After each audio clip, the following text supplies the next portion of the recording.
2018 Chevrolet Corvette. The Chevrolet Corvette is entering its fifth year of production as the C7, the seventh generation of the top GM sports car, and it's enjoyed a highly successful run thus far. Gorgeous and astonishingly fast, with handling that's free from excuses, a base Corvette is a sports car bargain, a machine that performs well above its station in life. So what happens when you pump a Vette up to more extreme levels? You get the Z06. Featuring a supercharged V8 engine, an adjustable suspension, tunable exhaust and all kinds of go-fast aero bits, the Z06 is the top performance model in the Corvette range, until the rumored ZR1 appears for a limited engagement and an all-new, mid-engine Corvette debuts as the C8 sometime soon. I spent the week in a new 2018 Corvette Z06 Coupe during an unseasonably warm autumn spell to see just how different it is from lesser versions. Until now, I'd only ever driven convertible versions of this generation of the Corvette, and while the soft-top version is attractive in its own way, the coupe really is better looking. Having no roof accentuates the car's massive rear haunches, while keeping the hatchback roofline in place makes it look low, sleek and much more exotic than anything Detroit has produced in some time. The fact that this almost Italianate styling is available on a car that costs a fraction of what a Ferrari or Lamborghini runs is a testament to GM's design studios. It's 5 years old and still looks dynamite, and the Z06 takes things up a notch further. In the Z06, you get more aggressive front and rear styling, larger supercharged badges on the fenders, and unique wheels. There's a more aggressive rear spoiler and optional front aerodynamics, as well, mostly done in carbon fiber or plastic. You don't even need to splurge for the convertible to enjoy open-air motoring. Every Corvette coupe ships from the factory with a removable roof panel that stows in the cargo area.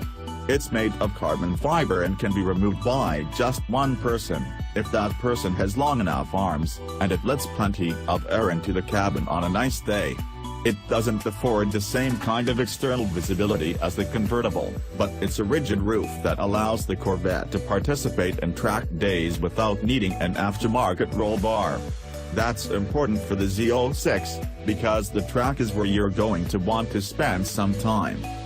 Powering the Z06 isn't the Corvette's standard 455 horsepower, 6.2-liter V8, but rather a supercharged version that puts out a whopping 650 horsepower and 650 pounds-feet of torque.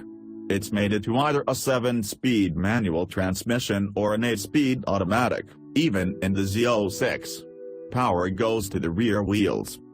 My test car had the 7-speed manual, which features a rev-matching feature that I found to be unusual at first, then indispensable the more familiar I became with the car.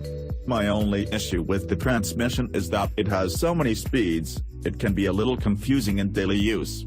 With 4 forward shift gates and 4 back towards you, reverse is also down and to the right, it's easy to struggle to find 5th versus 7th, 6th versus 4th on a downshift.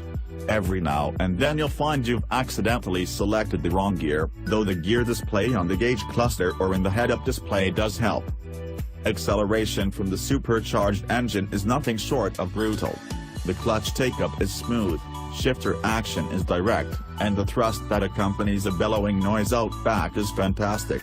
The Z06 features several drive modes that can be customized. They're selectable via a rotary knob on the center console.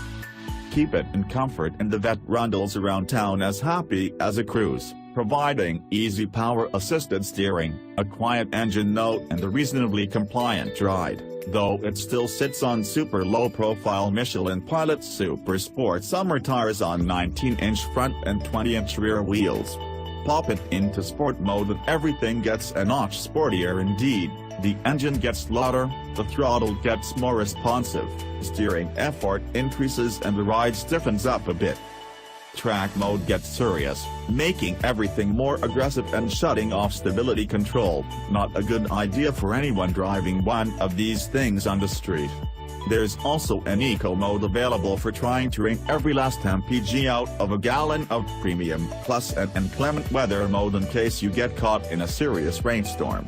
I largely kept things in sport mode but adjusted the exhaust independently to the track setting, which opens up the pipes and releases all the aural fury of that amazing V8. I do wish I'd been able to get some track time in the Z06, as this thing is made for the road circuit. I stretched its legs a bit on some less traveled back roads, but all that did was leave me wanting more. The control the Corvette Z06 provides, the rewarding feedback from a chassis tuned them near perfectly for aggressive, sporty driving, the sonorous engine with endless, effortless power, this is one of the best super sports cars in the world. It could easily go head-to-head with anything Italian or Japanese and roundly embarrass cars costing tens or even hundreds of thousands of dollars more.